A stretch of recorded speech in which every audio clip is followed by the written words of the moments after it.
اچھا، اب ایک چیز مسئلہ آتا ہے، آپ نے اس سے پہلے سنا تھا کہ حائض عورت جو ہے وہ نہیں جا سکتی ہے اماموں کے خاص زرعی والے جو کمرہ ہے جہاں قبر مبارک ہوتی ہے وہاں پر احتیاط واجب ہے کہ نہ جائے۔ اس کے علاوہ آپ کو بتایا تھا کہ رواق جو بنے ہوئے ہیں، کوریڈورز بنے ہوئے ہیں، راہداریاں بنی ہوئی ہیں، چھوٹے چھوٹے کمرے ہیں اس کے اطراف میں،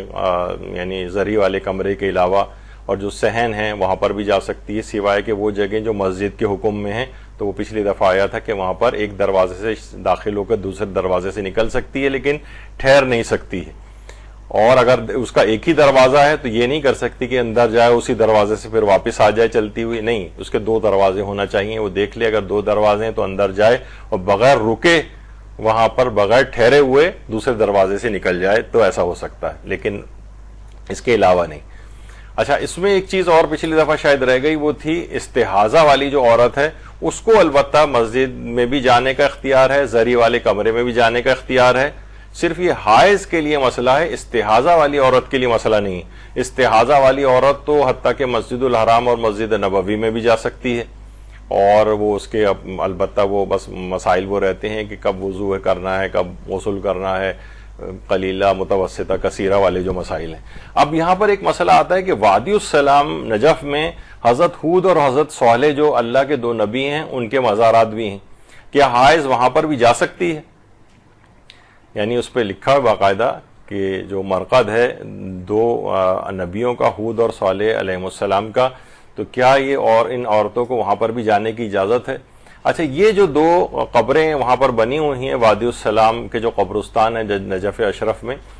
اس کو مشخص کیا تھا آیت اللہ سید محمد مہدی بحر العلوم نے، اس سے پہلے یہ واضح نہیں تھا۔ ویسے تو کہا جاتا ہے کہ وادی السلام کا جو قبرستان ہے اس میں بہت سارے انبیاء اور بزرگ شخصیات کی قبریں ہیں اور انبیاء کی قبریں بھی ہیں، جس میں سے آیت اللہ سید محمد مہدی بحر العلوم نے اس کو سب سے پہلے کہا، یعنی کسی طریقے سے یہ بات پتہ چلائی تھی کہ یہ 2 انبیاء ان جگہوں کے اوپر مدفون ہیں، اور وہاں پر جو بھی زائرین ہیں، جو بھی وادی السلام کے قبرستان جاتے ہیں، وہ ضرور ان جگہوں کے اوپر بھی جاتے ہیں اور حضرت ہود اور حضرت صالح کے قبور پہ بھی جاتے ہیں۔ تو باہر کی حد تک تو خیر حائض عورت جا سکتی ہے۔ تو سب سے پہلی بات تو یہ ہے کہ آیت اللہ سیستانی کے جو استفتاء سیکشن کے سربراہ ہیں ان سے آغا سیستانی کا نظریہ سلسلے معلوم کیا گیا تھا کہ حائض عورت ان 2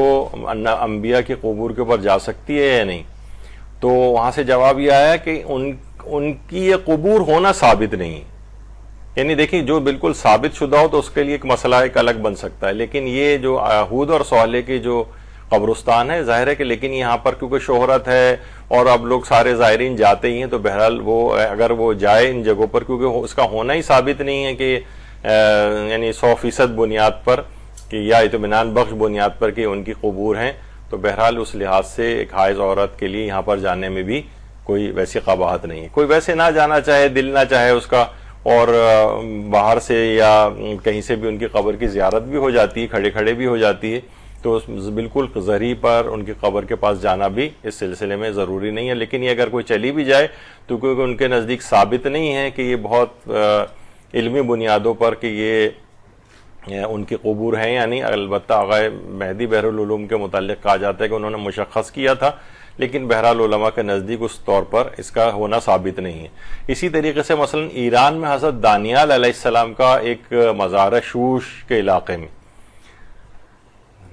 تو وہاں پر بھی یہ حضرت دانیال کا ہونا یہ ثابت نہیں۔